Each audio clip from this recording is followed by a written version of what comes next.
یہاں پہ چند نیگیٹو مینٹلٹی کے لوگ موجود ہیں اور ان کی کوشش یہ ہوتی ہے کہ ہر اچھے کام کو اس کو بھی عوام کے سامنے جھوٹ بول کے سفید جھوٹ بول کے اس کو خراب طریقے سے پیش کیا جائے. کوئی زمینیں نہیں بیچی جا رہی ہیں. اندر کا ایک ریسٹ ہاؤس ہے, اس کی جو ایکسپینڈیچر سالانہ کوئی 50 سے 60 لاکھ روپے تھے, انکم اس کی 12 سے 15 لاکھ تھی, وہ کوئی 40 لاکھ ڈیفیسٹ پہ چل رہا تھا. غلطی تو مانے نا کہ اس طرح کی انفارمیشن تو عوام کے پاس ہے ہی نہیں. آپ کی گورنمنٹ نے اتنا بڑا انیشیٹو لیا, اگر ہم اس انیشیٹو کو گلگت بلتستان کے لیے فائدہ مند ہی سمجھتے ہیں, فائدہ جو ہے تو وہ اوپر سے بیٹھے جو بک بک جگ جگ اور بکواس کرنے والے لوگ ہیں وہ تو کرتے رہیں گے نا.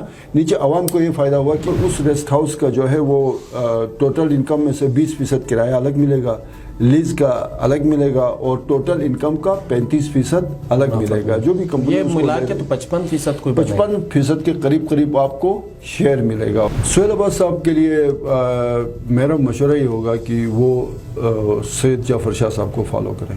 اسلامی تحریک نے کوئی شرط نہیں لگا رہی تھی کہ ہمیں وزارت دیں اور سہیل عباس کو ہٹائیں تب ہم شامل ہوں گے.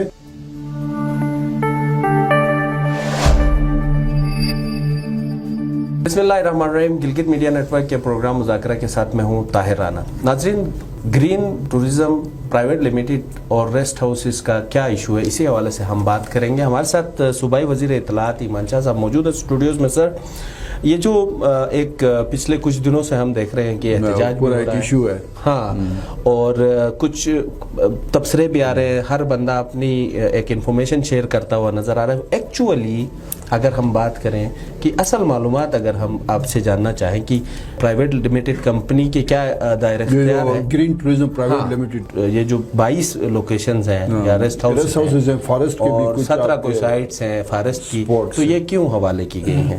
بہت شکریہ. اس میں ایک تو یہ میں بتا دوں کہ ہم ترقی بھی کرنا چاہتے ہیں, اور پھر جو ہے وہ ساری چیزیں ہم جو ہے نا اپنی تحویل میں بھی رکھنا چاہتے ہیں. پوری دنیا میں, پاکستان میں بھی مختلف کمپنیاں آتی ہیں, باہر سے آتی ہیں, انویسٹمنٹ کرتی ہیں. پنجاب میں بڑی انویسٹمنٹ ہوئی, سندھ میں ہوئی, چائنیز کمپنیاں گئیں پنجاب میں, انہوں نے مطلب لاکھوں کنال ایکڑ زمینوں پہ پنجاب میں جا کے انہوں نے, اچھا اسی کمپنی نہیں مطلب چائنیز نے جب یہ یہاں پاکستان میں بڑے بڑے پروجیکٹس پہ کام کر رہے تھے تو انہوں نے کیا کیا, چائنیز نے پنجاب میں انہوں نے اپنی سبزیاں اگائیں.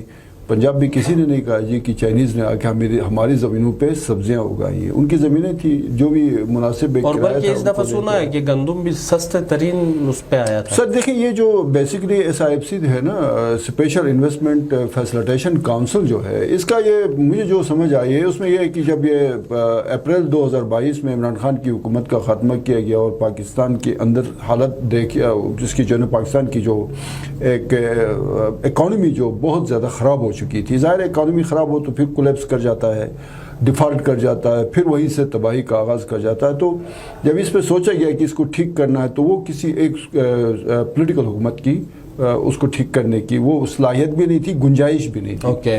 تو اس کے لیے انہوں نے پھر, ظاہر ہے پاکستان کے اندر پورے تھنک ٹینکس موجود ہیں. پاکستان کو جہاں پہ آٹے میں نمک کے برابر پاکستان کو توڑنے والوں کی ایک سوچ موجود ہے, وہاں پہ پاکستان کو پھر جوڑنے اور پاکستان کو مضبوط بنانے کی بھی ایک سوچ موجود ہے, اور وہ ہمیشہ سے راؤنڈ دی کلاک کام کر رہے ہوتے ہیں. ہمیں نظر نہیں آتا ہے لیکن وہ راؤنڈ دی کلاک کام کر. تو پھر انہوں نے یہ SIFC میں انہوں نے کہا جی کہ یہ اس میں ایک پولیٹیکل حکومت کی بجائے اس میں تمام ادارے بیٹھیں, اس میں اچھے تھنک ٹینکس بیٹھے ہیں, میڈیا کے جو پازیٹیو اس امیج کو پاکستان بلڈ اپ کرنا اور پاکستان کی بہتری کے لیے کام کرنے والے شخصیات بیٹھے, پولیٹیکل پارٹیز بیٹھے ہیں, علماء کرام بیٹھے ہیں, پولیٹیکل پارٹیز کی نمائندگی ہو, پرائم منسٹر اس کو چیئر کرے, اس کے اندر تمام جو چیف آف آرمی اسٹاف سے لے کے DG ISR سے سب بیٹھے اور پاکستان کو ٹھیک کرنے کے لیے کوئی تحقیقات ہو سکتا ہے. SIFC کو چیئر اور پرائم منسٹر آف پاکستان کرتے ہیں. جس طرح آپ کا اپیکس ہے, مرکز میں جو ہے وہ پرائم منسٹر چیئر کرتے ہیں, صوبوں میں چیف منسٹر کرتے ہیں, بٹ وہاں پہ کور کمانڈرز یا فورس کمانڈرز جو بھی ہوتے ہیں وہ بیٹھتے ہیں. پھر یہ اس کا آئیڈیا اس کو ڈیولپ کیا گیا اور ایک روڈ میپ بنایا گیا کہ پاکستان کی زرعی زمینوں کو کس طرح دوبارہ سے زرخیز کیا جائے، وہاں پہ جو ہے نا لوگوں کو راغب کیا جائے. گندم جو ہم اب کسی زمانے میں ایکسپورٹ ہوتی تھی پاکستان کی، وہ پچھلے 3-4 سالوں سے امپورٹ ہو رہی تھی، اربوں ڈالر خرچ ہو رہے تھے. کپاس کی فصل کا آپ کو پتہ ہے پاکستان کے اندر کپاس کے حوالے سے پاکستان دنیا کا سب سے جو ہے وہ زیادہ کپاس اگانے والا ملک تھا. بیسیکلی پاکستان زرعی ملک ہے. جی بالکل. تو اس کو دیکھتے ہوئے ایگریکلچر کے شعبے کو ترقی دینے کے لیے، اکانومی کی ٹھیک کرنے کے لیے SIFC بنائے گی. پھر اس کے اندر ٹورزم ظاہر ہے دنیا بھر میں، پھر انویسٹرز کو اٹریکٹ کرنا. مثلا کوئی انویسٹر آتا ہے $1 ارب کی سرمایہ کاری کرنا چاہتا ہے، آپ نے جال ایسا بنا ہوا ہے کہ وہ وہاں پہنچتے پہنچتے اس کو جو ہے نا وہ ذلیل و خوار ہو جاتا ہے. 6 مہینے لگ جاتے تھے. اس کو اس SIFC کے تھرو ون ونڈو آپریشن پہ لایا گیا. آپ کی جو ہے نا ایکسپیڈیشنز کے لیے آتے تھے لوگ، ان کو NOCs لیتے لیتے جو ہے وہ تھک جاتے تھے. ظاہر ہے وہ ڈالر دیتے ہیں، ایک ایکسپیڈیشنز کئی ہزاروں ڈالر خرچ کر کے آتے ہیں، پھر ان کو NOC کے نام پہ ذلیل کرایا جاتا تھا. انویسٹرز کی بات تھی، ٹورزم کی بات تھی، ایگریکلچر کی بات ہے. اس کے لیے یہ بنایا گیا اور اس کے تحت آپ دیکھ رہے ہیں اس سال گندم کی جو ہے وہ بمپر فصل ہو گئی. ابھی اس کا فائدہ جو ہے تو وہ اوپر سے بیٹھے جو بک بک جگ جگ اور بکواس کرنے والے لوگ ہیں وہ تو کرتے رہیں گے نا. نیچے عوام کو یہ فائدہ ہوا کہ آج گلگت میں جو 3200 میں جو آپ فائن، ڈبل فائن کہتے ہیں دانہ دار کا، وہ 3200-3300 میں ملتا تھا. آج آپ مارکیٹ میں جا کے خود بھی چیک کریں، وہ 2300 میں ہے. 1000 روپے اس میں کمی ہو گئی. آج آپ کے ٹماٹر 70 پہ آ گئے. چکن کی قیمتیں آپ کی زمین پہ آ گئیں. پیٹرولیم مصنوعات کی قیمتیں زمین پہ آ گئیں. ایک تو تھا نا کہ اب پاکستان ڈیفالٹ کر رہا تھا، ایک طرف آپ کی صورتحال، اب اکانومی نے یہاں جڑ پکڑ لیا ہے، ٹھیک ہے، آگے بڑھ رہی ہے. تو اسی میں GB کے اندر، AJK کے اندر بھی ٹورزم کو فروغ دینے کے لیے جو کھٹارہ جتنے بھی ریسٹ ہاؤسز اور فارسٹ کے جو رہنے کے قابل نہیں رہ چکے ہیں ابھی بیسیکلی نا. اچھا، آپ چونکہ میں بلکہ آپ کی بات کر رہا ہوں شاہ صاحب، مجھے یہ بتائیں کہ وہ ظاہر ہے آپ حکومت میں ہیں، وہ جو 22 سائٹس ہیں وہ بھی حکومت کی ہی تھی اور حکومت کے ہی ایک شعبے کے ذریعے چلائی جا رہی تھی. تو آپ سمجھتے ہیں کہ وہ والا ناکام ہو گیا تھا، اس سے کوئی عوام کو، سر ناکام نہیں ہوا تھا، فائدہ نہیں تھا وہ وہاں پہ. سر آپ کو ایک چھوٹی سی مثال دیتا ہوں. مثلا نلتر کا ایک ریسٹ ہاؤس ہے، اس کی جو ایکسپینڈیچر سالانہ کوئی 50 سے 60 لاکھ روپے تھے. انکم اس کی 12 سے 15 لاکھ تھی. وہ کوئی 40 لاکھ ڈیفیسٹ پہ چل رہا تھا. صحیح. اور آپ اگر اس فارمولے کے تحت یہ ہے کہ وہ اس ریسٹ ہاؤس کا جو ہے وہ ٹوٹل انکم میں سے 20% کرایہ الگ ملے گا، لیز کا الگ ملے گا، اور ٹوٹل انکم کا 35% الگ ملے گا. جو بھی کمپنی یہ ملا کے تو 55% کوئی 55% کے قریب آپ کو شیئر ملے گا اس کے اندر. پھر اس کی مینجمنٹ کے لیے ایک جوائنٹ مینجمنٹ کمیٹی ہے، چیف سیکریٹری صاحب اس کو چیئر کر رہے ہوں گے، اور اس کے نیچے ظاہر ہے مطلب ٹورزم ڈپارٹمنٹ بھی ہوگا، فارسٹ بھی ہوگا، جو ریلیونٹ ہوتے ہیں.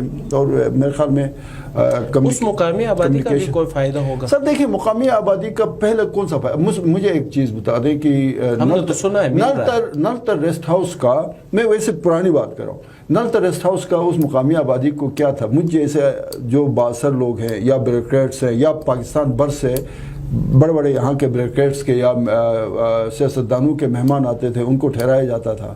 وہ کھا پی کے عیشی کر کے چلے جاتے تھے. بعد میں ہم نے بھگتنا تھا. 6 کروڑ روپے تو صوبائی حکومت اس کی مینٹیننس اور ان کے اس پہ جو ہے نا وہ اخراجات صوبائی حکومت کے تھے.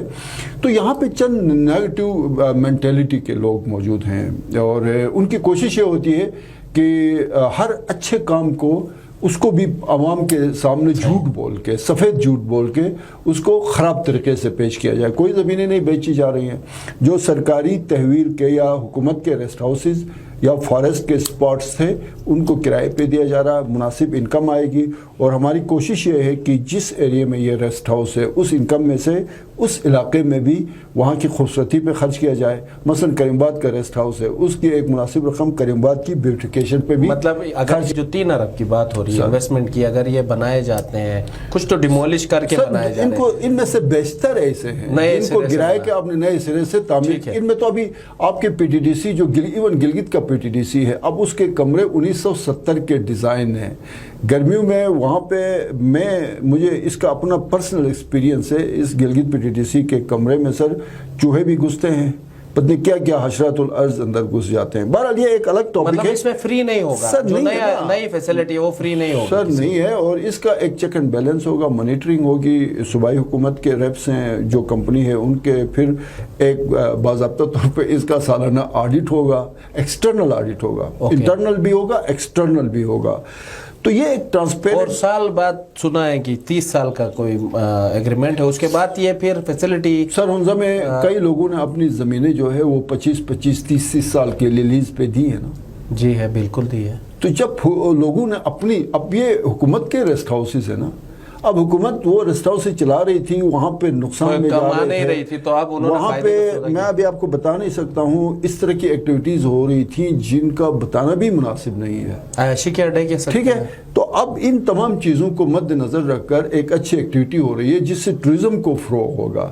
ظاہر ہے کہیں پہ ایک ایسا ادارہ اس کو ٹیک اوور کرے جس کے آپ کے اندر ایک سیکیورٹی کا, جو بھی ٹورسٹ آئے گا, میں اگر کہیں پہ جاتا ہوں سر سب سے پہلے میں چیک کرتا ہوں کہ یہاں پہ سیکیورٹی کیسی ہے.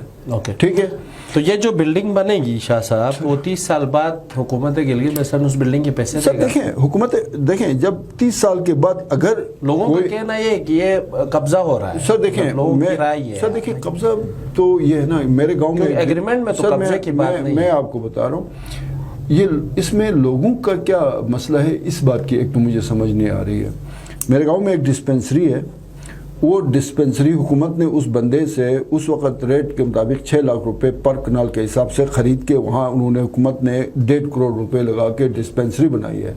کل حکومت کو ضرورت پڑ جاتی ہے وہاں پہ کسی اور پرپس کے لیے, ایک ہاسپٹل بن جاتا ہے اور وہ خالی پڑی رہتی ہے, وہاں پہ پرائمری اسکول بناتے ہیں, تو بس وہاں کے گاؤں کے لوگ اٹھ کھڑے ہوں گے کہ جی یہ چونکہ یہاں پہ ڈسپنسری. لیکن شاہ صاحب ایک غلطی تو مانے نا کہ اس طرح کی انفارمیشن تو عوام کے پاس ہے ہی نہیں. آپ کی گورنمنٹ نے اتنا بڑا انیشیٹو لیا, اگر ہم اس انیشیٹو کو گلگت بلتستان کے لیے فائدہ مند ہی سمجھتے ہیں, بالکل جی ایک بہت اچھا سودا کیا ہے, انکم جنریشن ہوگی, لوگوں کی زندگیوں میں تبدیلی آئے گی, فائدہ ہوگا ٹورزم کے حوالے سے, تو حکومت نے یہ بات عوام تک پہنچائی کیوں نہیں؟ یعنی عام عوام کو تو جو پہلے پہنچائے گا, غلط انفارمیشن دے گا, وہ پہنچ رہی ہے. انشاءاللہ ہم ابھی پچھلے 3-4 دنوں سے ہم جو گمراہ کن ایک پروپیگنڈا کر رہے تھے ان کو جواب دے رہے ہیں, پراپر طریقے سے دے رہے ہیں. اور میں آپ کو یہ بھی بتا دوں کہ کچھ لوگوں کو تو وہ جو ہے وہ ان کو سمجھ نہیں آ رہی ہے, ان کو پراپر ان کے پاس معلومات نہیں ہے, وہ ہے.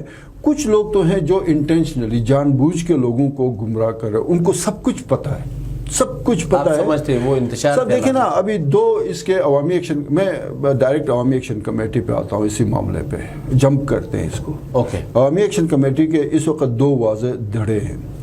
ایک دھڑے نے کل میڈیا سے آپ کے ہی چینل کے اوپر بات کی, مقامی ہوٹل میں. انہوں نے کہا جی کہ ہم آئین, قانون اور ریاست کے اس نظام کے اندر رہ کے جو گلگت بلتستان کے عوام کے حقوق ہیں ان کے لیے اپنی جدوجہد جاری رکھیں گے, اور اگر حکومت نے جو جائز مطالبات ہمارے ہیں ان کو تسلیم نہیں کیا تو ہم احتجاج بھی کریں گے.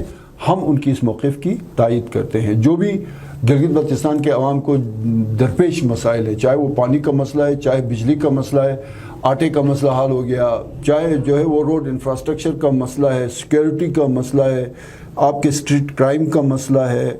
آپ نے دیکھا پچھلے کافی دنوں سے جس طرح سے پولیس ایکٹیو ہے, مطلب وہ بھی ایک طے ہو چکا ہے کہ اب کرمنلز کو کسی صورت نہیں بخشا جائے گا. اور اس میں میری تجویز ہے, میں یہ تجویز سیم صاحب تک بھی میں نے پہنچا دی ہے, اور جب بھی میری آئی جی پی صاحب سے بات ہوتی ہے ان تک بھی, کہ پولیس کو اب ہنزا میں, مجھے یہ بتائیں, ہنزا میں روزانہ کوئی ایک کیس بھی تھانے میں درج نہیں ہو رہا. اس پولیس کو تو روڈ پہ کھڑے ہو کے ایکٹیویٹیز پہ نظر رکھنی چاہیے, چیکنگ کرنی چاہیے, سنیپ چیکنگ نظر ہی نہیں آ رہی ہے پولیس کہیں.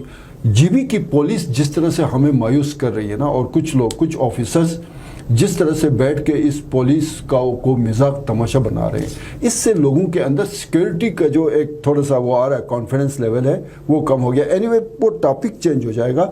تو ہم اس عوامی ایکشن کمیٹی کے اس موقف کی تائید کرتے ہیں جس میں یہ چیزیں شامل ہیں. لیکن جو لوگ جان بوجھ کے ریاست پاکستان کے خلاف ایک منظم سازش کے تحت پروپیگنڈا کرنے کی کوشش کر رہے ہیں, احسان کا دڑا, سر پھر ان کے ساتھ جو ہے وہ کوئی رعایت نہیں ہوگی. ہم کوشش کریں گے ان کے ساتھ بھی, ہم ان کو سمجھائیں, ہم ان سے بات چیت کریں, ہم ان کو بتائیں کہ آپ جو کر رہے ہیں غلط کر رہے ہیں. لیکن جب بالکل وہ ان کو کسی چیز کی سمجھ نہیں آئے گی تو ظاہر ہے پھر وہ ایسا تو نہیں ہے کہ پاکستان جیسا ایٹمی ملک جو ہے وہ بیٹھ کے ایسے لوگوں کو تماشا لگانے کی اجازت صحیح. ہے. شاہ صاحب چلیں دوسری طرف آتے ہیں. بجلی آج کل الحمدللہ ظاہر ہے گرمیاں آ گئی اور گرمیوں میں یہی ایک نعمت ہے جو مکمل مل رہی ہے, لیکن گزشتہ سردیاں تکلیف میں گزری ہیں عوام کی. تو آمدہ سردیوں کے لیے کوئی تیاری ہو گئی ہے کہ بجلی میں کوئی بہتری آئے گی, فراہمی جو ترسیل ہے صارفین کو وہ ہوگی اگلے سال, یہ جو کمنگ سردیاں ہیں؟ اچھا طاہر, لگلی اس سال نا میں لاسٹ ایئر کا شیڈیول دیکھ رہا تھا. لاسٹ ایئر جو آج ہم پچھلے 10 دن تقریباً 8-10 دن ہو گئے, پچھلے 10 دنوں میں میرے خیال میں کوئی 20 سے 21 گھنٹے کی بجلی مل رہی ہے. جی ہے, بالکل ہے, بالکل. یہ شیڈول جو تھا وہ لاسٹ ایئر 25 مئی کے بعد تھا. اب سردیوں میں جو ہمارے اوپر پریشر تھا وہ یہ تھا کہ جی آپ تھرمل سے بجلی دے دیں, اور پاور ڈپارٹمنٹ کوئی 100 ارب روپے مانگ رہا تھا نومبر سے.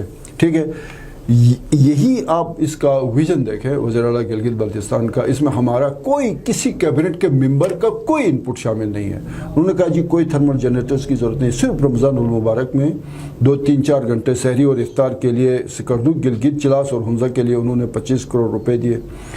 وہ جو 100 ارب روپے تھے سر, وہ موڑ دیے جو آن گوئنگ ایسے پروجیکٹس جو فوری طور پہ کمپلیٹ ہو سکتے تھے. الحمدللہ 3 دن پہلے جو اسٹیئرنگ کمیٹی پاور کی میٹنگ ہوئی, اس میں وزیر اعلیٰ گلگت بلتستان کو جو بتایا گیا اس میں یہ ہے کہ آپ کے جولائی کے پہلے ہفتے میں کوئی 13 میگا واٹ بجلی گلگت, صرف گلگت میں اس جنریشن شروع ہوگی اور سسٹم کا حصہ بن جائے گی. اس کے بعد چیف منسٹر نے تفصیلی ان سے رپورٹ طلب کی نلتر 16 میگا واٹ پہ, اور بتایا جی کہ اس کو بتائیں کہ انشور کریں کہ 31 اکتوبر تک یہ پروجیکٹ کمپلیٹ ہو جائے. اس سے پہلے کبھی کسی وزیر اعلیٰ نے بجلی کے منصوبوں پہ اس طرح وہ ڈیپتھ میں جا کے, ان ڈیٹیلز میں جا کے پھر کوئی آپ کو ٹائم لائن نہیں دیا تھا. اب 31 اکتوبر ہے 2024, لیکن پھر بھی ہم ایک مارجن لیتے ہیں نومبر اور دسمبر کا بھی.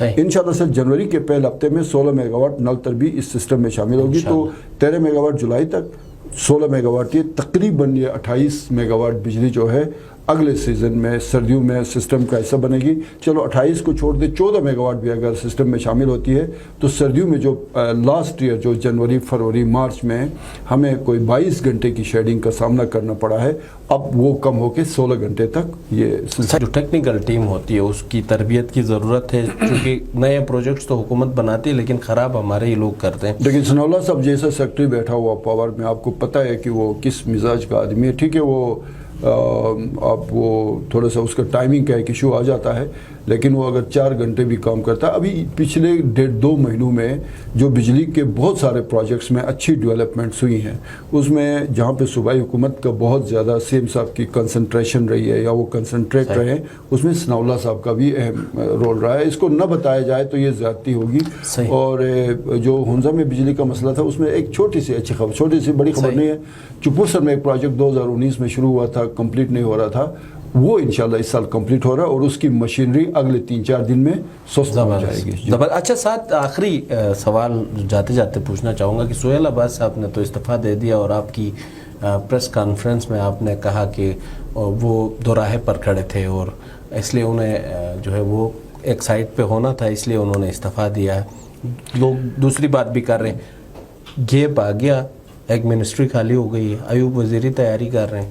دیکھیں طاہر, اس میں نا وہ یہ وزارتیں, یہ اقتدار, آج میں اس سیٹ پہ بیٹھا ہوں, کل نہیں ہوں. میں نے اپنا آپ کو اس سسٹم کے اندر اس طرح ایڈجسٹ کیا ہوا کہ میں ادھر رہوں یا باہر رہوں, میرے لیے کوئی مسئلہ نہیں ہے. اوکے, سہیل عباس صاحب کے لیے میرا مشورہ یہ ہوگا کہ وہ سید جعفر شاہ صاحب کو فالو کریں. ٹھیک ہے, جہاں بھی رہیں, جس طرح بھی رہیں, میں تو ان کے لیے میری نیک خواہشات ہیں, لیکن جس طرح سے جعفر شاہ صاحب 83 سے لے کے انہوں نے 2020 تک کی ایک پالیٹکس کی ایک لمبا کیریئر رہا, وہ پیپلز پارٹی میں رہے, اور لمبے عرصے تک لمبا ایک کیریئر رہا ان کا پیپلز پارٹی میں, صوبائی صدر بھی رہے, پھر اپلیٹ کورٹ میں جج بھی رہے. سنوں کی سیاست کی انہوں نے, گلگت بلتستان کے عوام کی سیاست کی, اور وہ 2 کشتیوں میں سوار نہیں رہے. وہ پیپلز پارٹی میں تھے تو پیپلز پارٹی کے تھے, پی ٹی آئی میں تھے تو پھر پی ٹی آئی کے تھے. شاہ صاحب کا یہ ہے کہ وہ کنفیوز تھے کہیں پہ. وہ جب 8 فروری کے بعد ان کو کہیں پہ خالد خورشید صاحب نے وہ پتہ نہیں کوئی